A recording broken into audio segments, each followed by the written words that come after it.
पहचान लो इन सबों को, देख लो कौन कौन मुल्लों से गले मिल रहे हैं।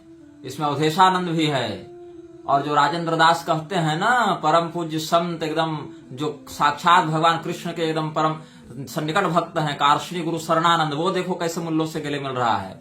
परमार्थ निकेतन का जो चिदानंद मुनि अरोड़ा है, वो कैसे गले मिल रहा है मुल्लों से, ये देख लो।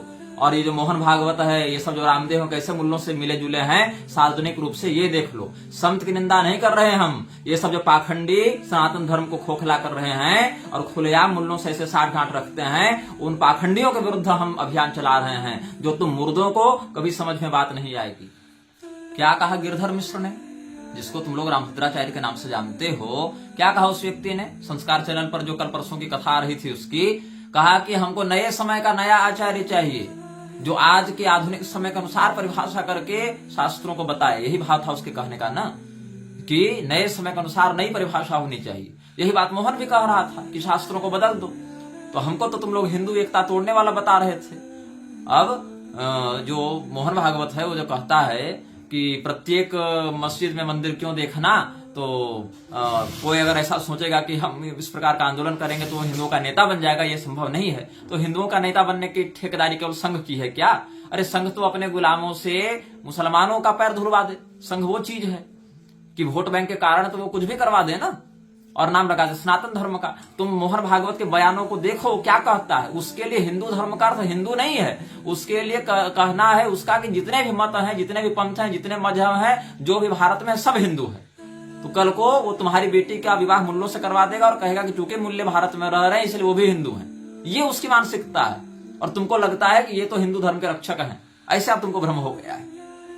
तो यहाँ पर जो एक तमाशा हुआ उसके मंच पर, रामभद्राचार्य के मंच पर, अभी कुछ दिन पहले एक और नौटंकी है ना, जो अभिनव अरोड़ा उसके मंच पर चढ़ रहा था, रामभद्र के मंच पर। तो क्या कह दिया उसने कि नहीं नहीं, मेरे मंच की मर्यादा है, यहां से हट जाओ, यहां से निकल जाओ। तो लोगों को लगा वाह, मंच की मर्यादा। कल कंगना रणावत को गले लगा रहा था मंच से, जब रामभद्राचार्य सन्यासी होकर, तब उसकी मंच की मर्यादा बहुत आकाश को छू रही थी क्या? उसके मंच की मर्यादा बची रह गई थी क्या?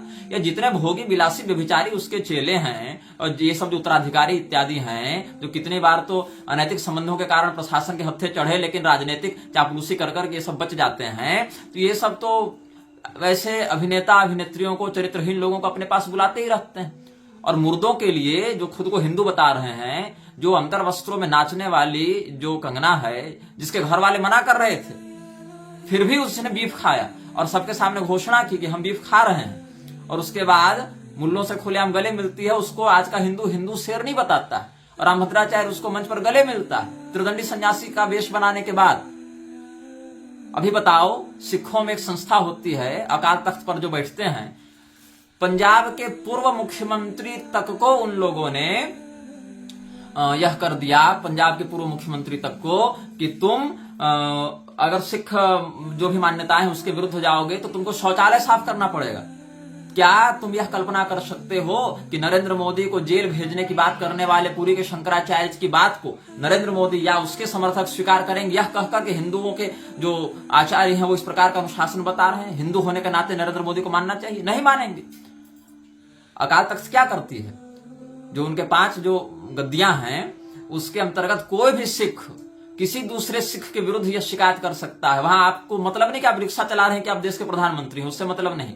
यदि आप सिख हैं तो वहां पर यह कहा जाएगा कि आप इस जो कृत्य को कर रहे हैं, ये जो काम आप कर रहे हैं, उस काम को सिख मान्यता में गलत बताया गया है, इसीलिए आपको दंडित किया जाएगा, और जो दंड अकाल तख्त के जत्थेदार देंगे वो उसको मानना पड़ेगा। शौचालय साफ कर रहे हैं जो मुख्यमंत्री रह चुके हैं वो सब, लेकिन अंगुली नहीं उठा रहे हैं। ऐसा दंड विधान आप अभी सनातन धर्म में सोच पाइएगा कि चलो अमुक पीठ के शंकराचार्य ने यह अनुशासन दिया है तो मैं चाहे मुख्यमंत्री हूं चाहे प्रधानमंत्री हूं, हमने गलत किया तो हम उसका दंड भोगेंगे? नहीं।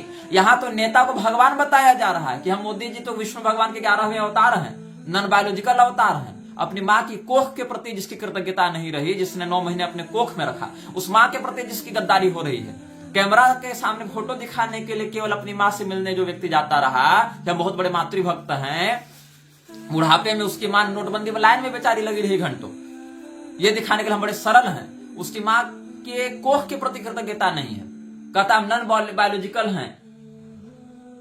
तो इस प्रकार की जो लोकेशना है, जो आत्ममुग्धता है, उसके चापलूस लोग जो चापलूसी करते रहते हैं, यहां से सनातन धर्म बचेगा क्या? जो खुलेआम बीफ खाती हुई ऐसा कह रही है, जो खुलेआम अंतर वस्त्रों में नाच रही है, जो मुल्लों से गले मिल रही है, 10-10 बॉयफ्रेंड से जिसका अफेयर चल रहा है, उसको मंच पर गले लगा रहा है रामभद्राचार्य, और तुम मुर्दे हिंदुओं के लिए वो जगत गुरु है। रामानंद संप्रदाय में ऐसे ऐसे घुसपैठिए घुसे हुए हैं, ऐसे ऐसे नालायक नीच घुसे हुए हैं, जिनके माध्यम से प्रतिदिन शास्त्रों की मर्यादा पर मूत्र त्याग हो रहा है, और तुम लोगों को क्या लगता है कि निग्रहाचार्य संत की निंदा कर रहे हैं? अरे मूर्खों, पहले संत को पहचानो तो सही कि कौन संत है और कौन नेताओं का गुलाम है।